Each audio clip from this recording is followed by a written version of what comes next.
सुना है जहां बर्फ पड़ती है उस गांव की कच्ची गलियों में सरे शाम अंधेरे उतर आते हैं। हम बर्फ से कोई रास्ता निकालेंगे, मन के जुगनू जला लेंगे। मेरे पैरों में पड़ी ये सब पगडंडियां एक बर्फ पोश चोटी को जाती हैं, जहां सूरज भी धूप सेंकने को आता है। हम वहीं अपना मकान बना लेंगे और मन के जुगनू जला लेंगे। सुना है जहां बर्फ पड़ती है उस गांव की कच्ची गलियों में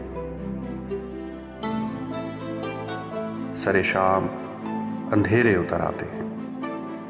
हम बर्फ से कोई रास्ता निकालेंगे, मन के जुगनू जला लेंगे। मेरे पैरों में पड़ी ये सब पगडंडियां एक बर्फ पोश